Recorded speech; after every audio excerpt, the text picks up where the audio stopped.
Dios le bendiga, bienvenidos. Hoy cerramos nuestra serie sobre el origen de las primeras cosas con las clases de Israel en la tierra de Gosén. Nuestra introducción nos dice cómo aprender más sobre la providencia divina y confiar en los recursos de Dios más que en las cosas materiales. Tiene que ver con los lugares o experiencias muchas veces no deseadas que Dios nos permita en el proceso. Así fue que tras un largo y dramático proceso de pruebas, José, sus hermanos, su padre y aquellas personas que estuvieron cerca descubrieron el cuidado que Dios tiene por los suyos. Dios todavía hoy usa las circunstancias, recursos materiales y celestiales para sustentar a su pueblo. Pero su iglesia debe ser atenta y obediente a la dirección del Espíritu Santo para recibir en su tiempo la manifestación de su gloria. Romanos 8:28 dice, y sabemos que a los que aman a Dios todas las cosas les ayudan a bien. Esto es, a los que conforme a su propósito son llamados. Primer punto, preparación para el viaje. Punto A, dice la adoración en Berseba. Génesis 45:25. Empezamos diciendo cómo imaginarnos la emoción que sintió Jacob cuando sus hijos volvieron de Egipto, verso 26, con la increíble noticia de que José estaba vivo y era gobernador general de Egipto. Demasiado bueno para creerlo, así que el verso nos dice que el corazón de José se afligió. El verso 27, así que sus hijos le dan más detalles y le cuentan todas las palabras que José les había hablado y le enseñan los carros que José envió para llevarlo. Y dice el verso que su espíritu revivió. 45:28. Entonces Israel, entusiasmado, dijo, iré y le veré antes que yo muera. Pasamos a Génesis 46, verso 1, dice, así salió de Hebrón Jacob con todo lo que tenía y vino a Berseba y ofreció sacrificios al Dios de su padre Isaac. Su emoción de ver a José no le impidió detenerse en Berseba, que se había convertido en un lugar de adoración para los patriarcas. Allí plantó Abraham un árbol tamarisco e invocó el nombre de Jehová, Dios eterno. Génesis 21:33. También aquí se le apareció Jehová a Isaac. Génesis 26. 23-24. Y ahora Jacob llegó para ofrecer sacrificios, posiblemente en agradecimiento por las buenas noticias que le dieron de José y buscar la dirección de Dios para su traslado a Egipto, o tal vez para que Dios le confirmara el pacto de sus padres. Lo cierto es que el patriarca no quiso emprender su viaje sin antes no ponerse en comunión con su Dios, con su Señor. Un buen ejemplo para nosotros ahora. Cualquier cosa que deseemos emprender, no lo hagamos en nuestra propia fuerza, sino en la compañía, en la dirección de nuestro Señor. Punto B. La respuesta divina. Génesis 46. Verso 2. Ante una fe y devoción como la de Jacob, la respuesta de Dios no se hizo esperar. Dios está dispuesto a comunicar su voluntad a los que confían y esperan en Él, y usa diferentes medios para hacerlo, como un ángel, apariciones divinas, profetas, su palabra escrita. Pero en esta ocasión, dice la palabra, habló Dios a Israel en visiones de noche. Los sueños son otra avenida por la que le puede llegar al creyente el mensaje de Dios. Y le dice, Jacob, Jacob. Algunos interpretan que al repetir su antiguo nombre era una forma de recordarle que el Dios que había tratado con él desde su infancia era el mismo que lo enviaba ahora a Egipto. Jacob le responde, heme aquí. Verso 3. Y dijo, yo soy Dios, el Dios de tu padre, a la vez que le promete hacer de él en Egipto una gran nación. Posiblemente Jacob tenía temores de entrar en Egipto por ser una ciudad pagana, pero Dios le dice, no temas descender. Yo descenderé contigo a Egipto y yo también te haré volver. Verso 4. Cuando somos portadores de grandes promesas, somos responsables de las decisiones que tomamos para mantenerlas. Dios no solo respalda a Jacob en su viaje, sino que le promete que no se va a quedar en Egipto. Una profecía que se cumplió en el éxodo de Israel bajo el liderazgo de Moisés. Y la mano de José cerrará tus ojos. Así se concluyó el verso. Pregunta: ¿cómo se le reveló a Jacob la voluntad de Dios en Berseba? Punto 2. La llegada a Egipto. Faraón recibe a Israel. Génesis 47, verso 1.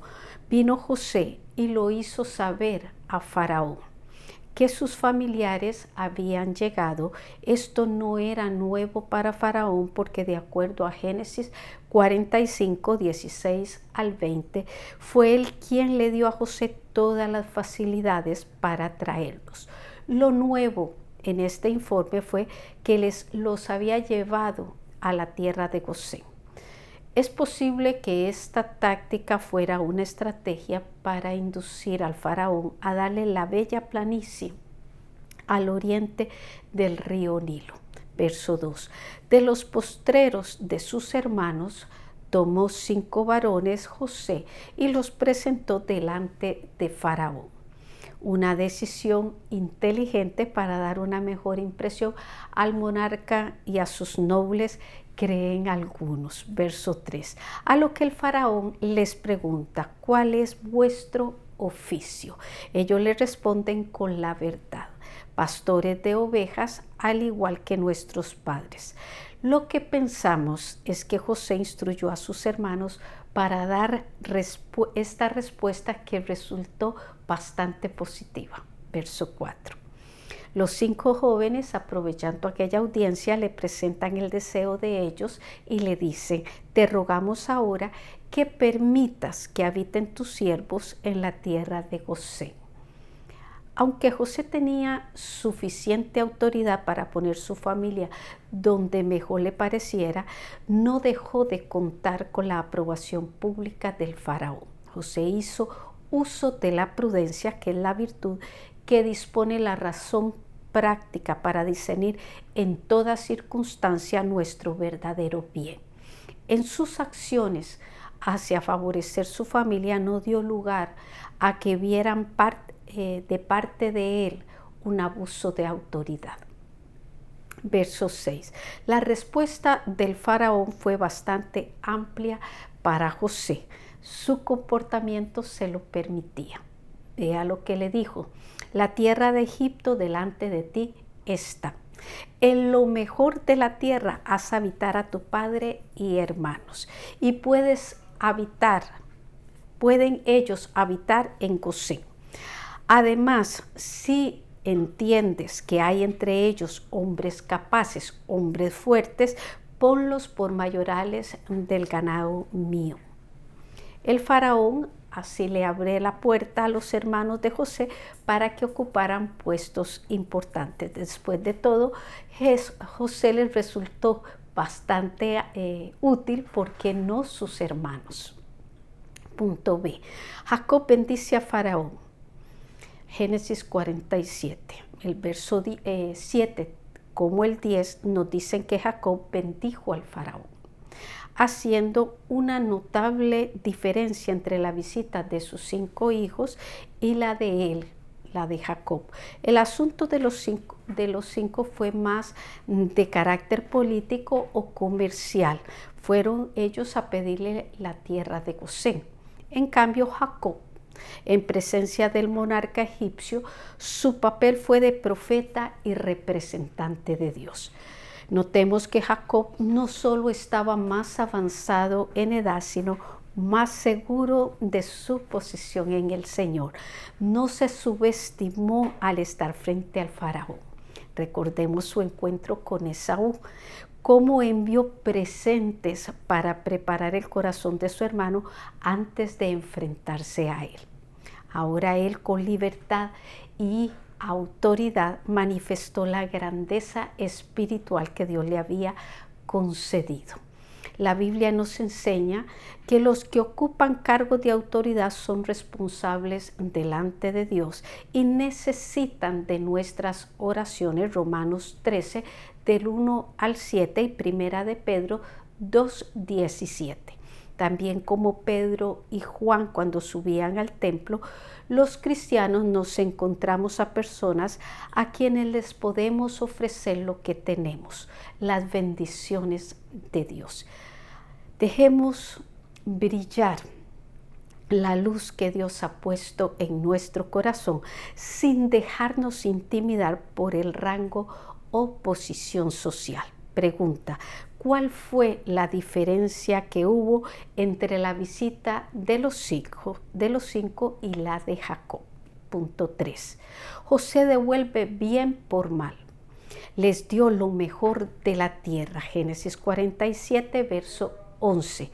Así José hizo habitar a su padre y a sus hermanos y les dio posesión en la tierra de Egipto, en lo mejor de la tierra, en la tierra de Ramsés, como mandó Faraón. En el propósito de Dios de cuidar a su pueblo, vemos cómo participa José, mostrando la luz que Dios había puesto en su corazón, lo importante de un buen testimonio. Y el faraón, al ser beneficiado junto con su pueblo de aquella gracia, responde con bondades, que tan pronto como se confirmaron, José procedió a darle a Jacob y a su familia la tierra de Gosén, la tierra de verdor. Lo mejor de la tierra, una zona situada a lo largo del río Nilo, rica, fértil de prados naturales y admirablemente adaptada para los propósitos de los pastores hebreos. En este verso 11 también vemos que a la tierra de Gosén se le da el nombre de tierra de Ramsés. Esto ocurrió realmente más de 2 siglos después de los acontecimientos que estamos dando en este estudio, Éxodo 1:11.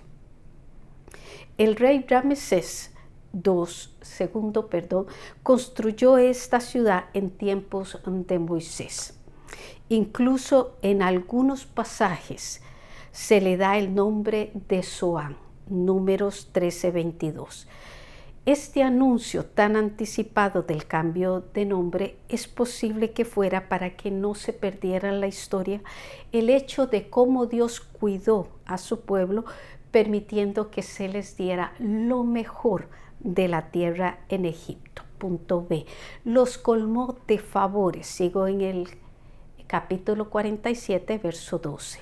Alimentaba a José a su padre y a sus hermanos y a toda la casa de su padre con pan según el número de hijos. La actitud que se nos muestra aquí de José es una clara demostración de lo que puede producir el corazón de un hijo de Dios. José pudo socorrer a los suyos en aquellos momentos de crisis y tribulación, reconociendo para eso que Dios lo había llevado a Egipto, sin permitir que el haber sido víctima del odio y el maltrato de sus hermanos se interpusiera a la voluntad de Dios. Esto me recuerda a Romanos 12, 17 al 21, donde Pablo, en la dirección del Espíritu Santo, nos dice: no paguéis a nadie mal por mal.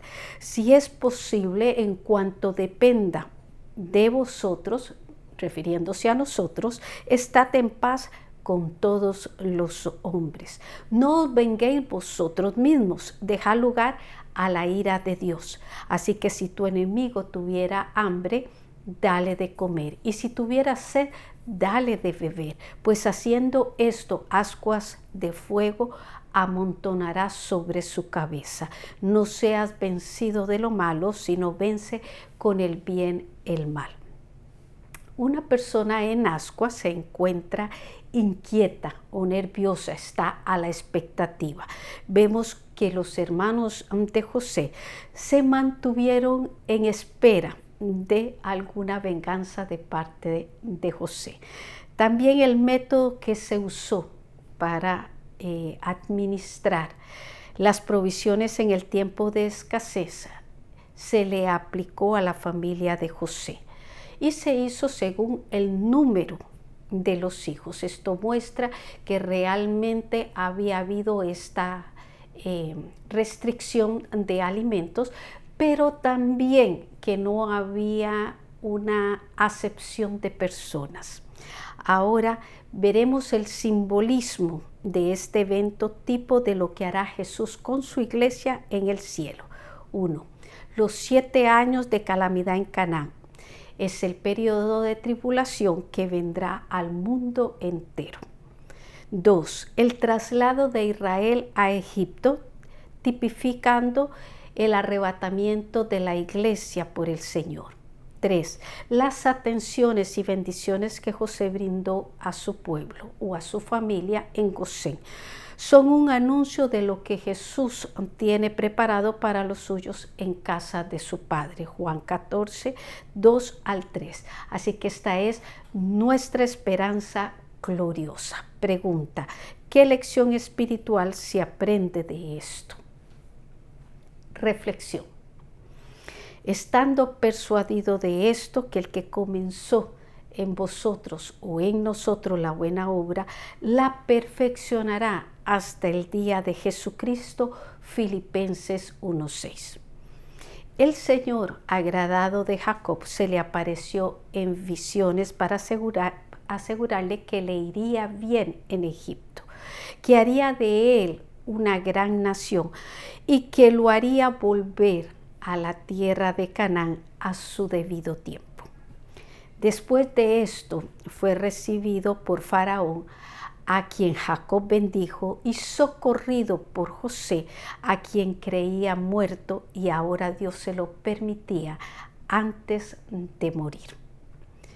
Te invito a no olvidar y a tener presente que Dios proveerá para su pueblo y cumplirá sus propósitos, al igual que los carros le dieron a Jacob una seguridad de que su hijo estaba vivo. La presencia del Espíritu Santo en nosotros es una prueba de que un día estaremos con el Señor. Jacob fue a Beerseba antes de ir a Egipto. Antes de iniciar nuestros planes, debemos ir siempre primero al Señor. Jesús siempre está dispuesto a perdonar como lo hizo José y nos está preparando lugar en la casa del Padre. Vuelvo a repetir, Juan 14 del 2 al 3. Para la próxima semana tendremos el inicio de una nueva serie en busca de los propósitos divinos, comenzando con la clase sobre el origen de la iglesia.